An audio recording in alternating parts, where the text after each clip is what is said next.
This is a promised video.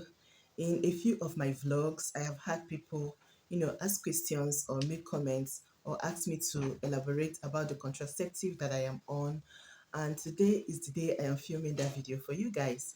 So, I thought the part of family planning because I've gotten to a point in my life that I think I need a break from procreation. Now, that does not mean that I am not going to have more kids ever. It means that right now I am at the point where I think I need a break from having babies.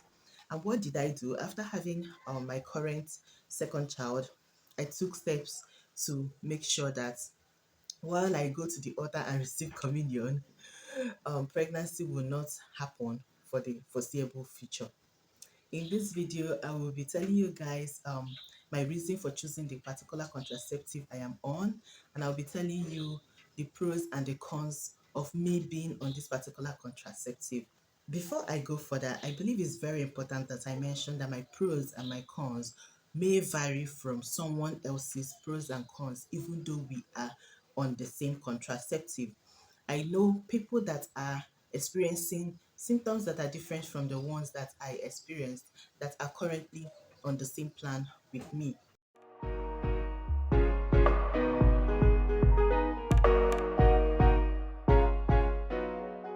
While there are so many types of family planning available, I know that a lot of us know all of them even. We have the male and the female condoms, we have the oral contraceptive, we have the oral emergency contraceptive, we have the injectables, we have the implants and withdrawal method and studying of your cycle. If there is anyone that I'm forgetting, mention it in the comment section. There are different, IUDs, I believe.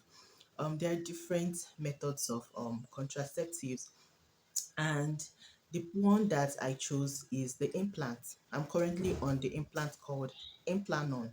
I am going to just tell you guys my own experience, and I am going to mention some real life experiences as instance. This is not to persuade you to use the contraceptive I am on, and this is not to make you to be afraid to use the contraceptive that I am on.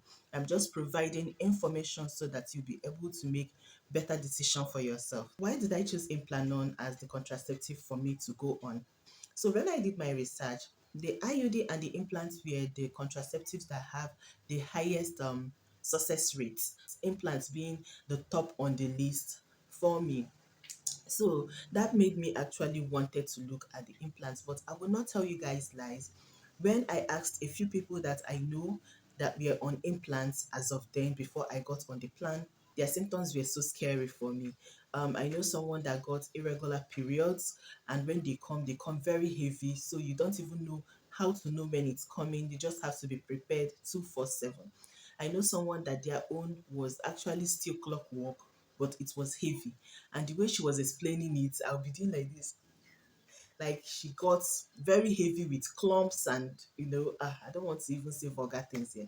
So I knew someone that the migraine was really, really, they'll tell you headache. It was borderline migraine. It was so bad that she decided to take it off. Okay. So I'm just giving you guys instances. But even after hearing all these things, I decided, Chama, go and put this implant. For me, I feel that if it is only heaviness of flow, I can manage it. For me, if it is only disappearing of period and getting fat, I can work with that. Since there is no way of knowing what I am going to get, I decided to take the bold step and go and put this one in. So when I put it in, I'm now going to tell you guys, first of all, the cons for me before we get to the pros. So the cons for me, first of all, when they tell you that you might experience headache, for me, it was not headache, it is migraine.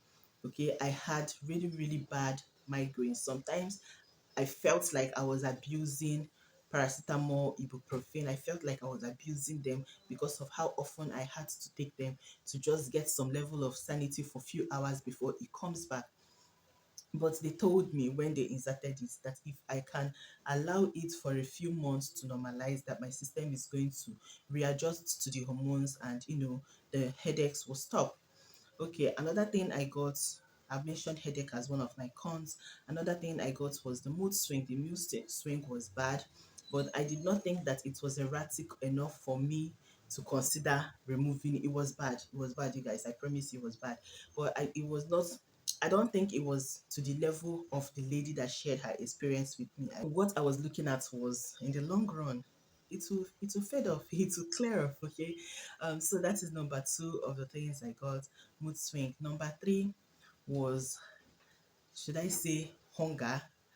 I don't even know how to explain it. Hunger is something else. Okay.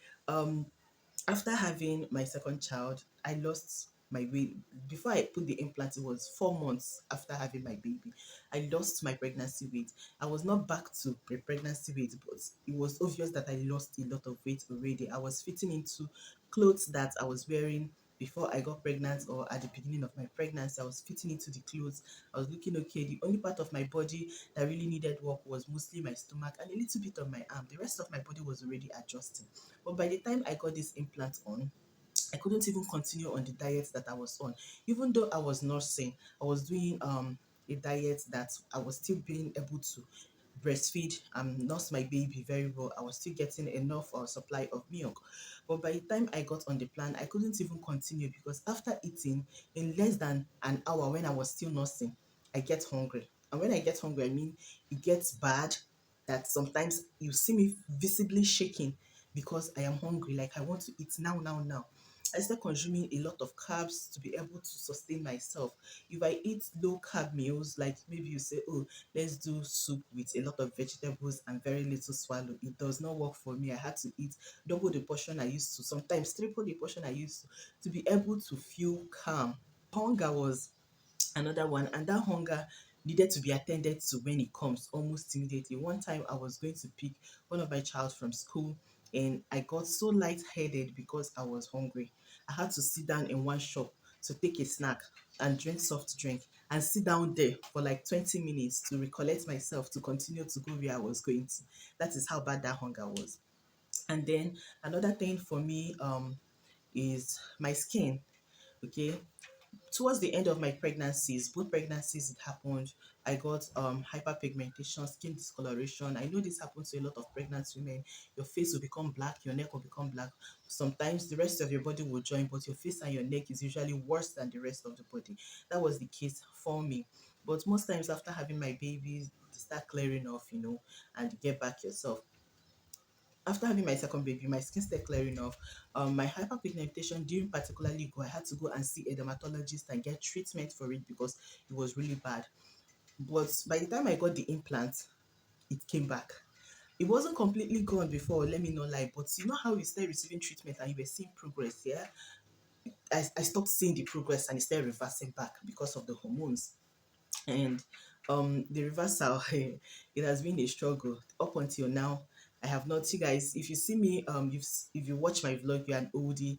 If this is your first time seeing me, then maybe after this video go and watch a few of my current vlogs.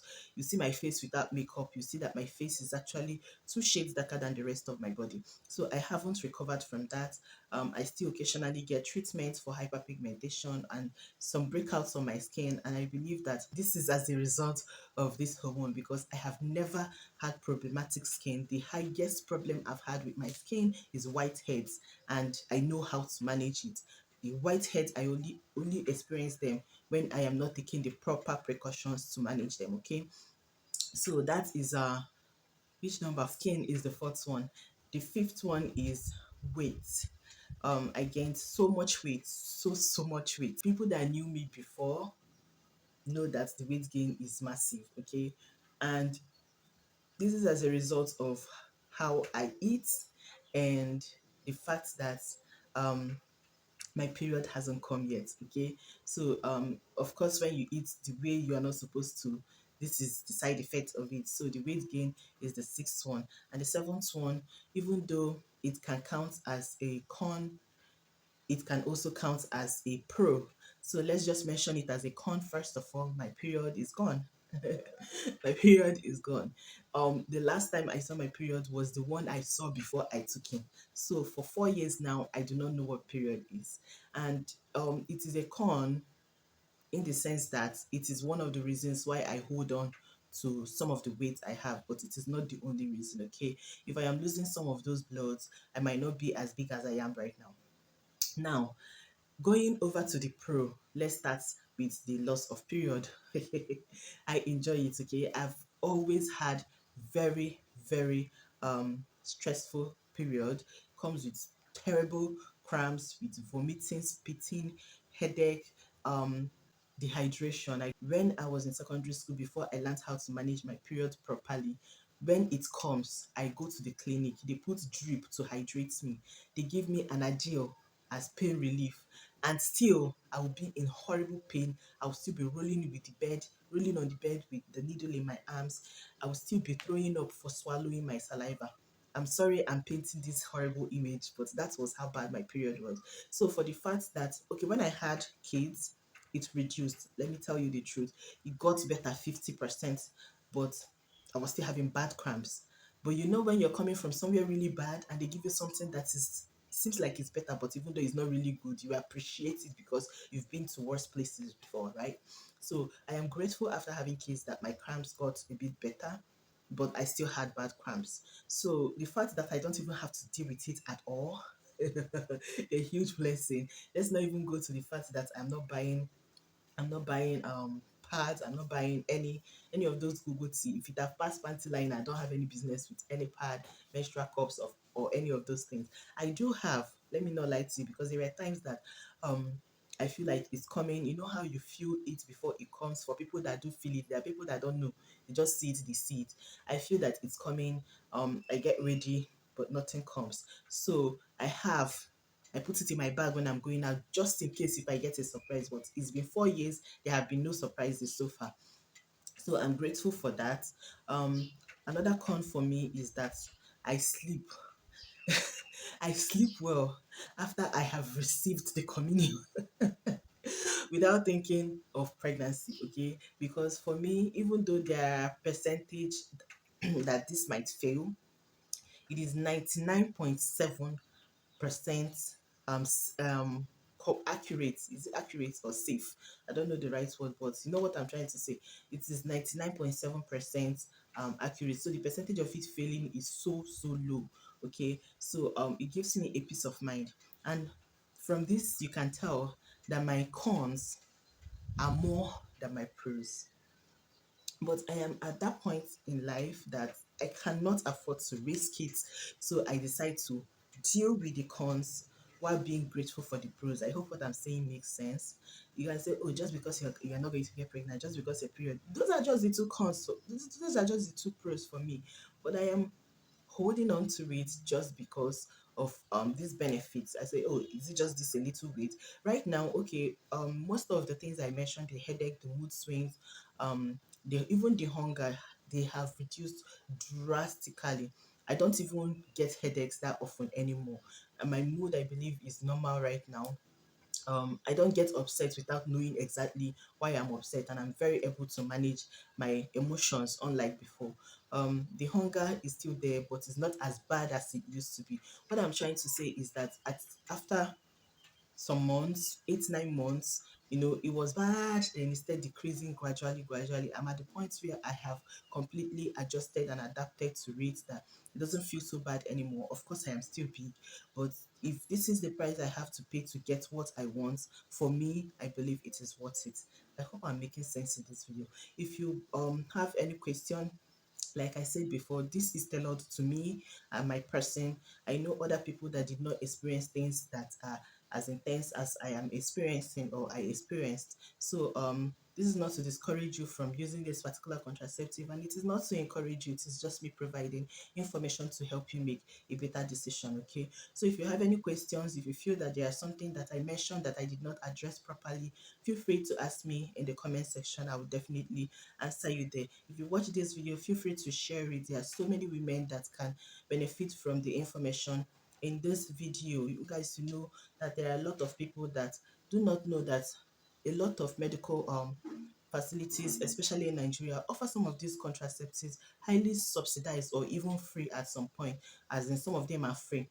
But they go about having kids that they cannot cater for. So please share this video. If you see it, you might be helping someone out. If you haven't by now, please give the video a thumbs up, and if you haven't by now, please subscribe to my channel. Also, feel free to share this video. I've mentioned it. I will absolutely appreciate it. I will see you in my next one. Bye. Need you to stay.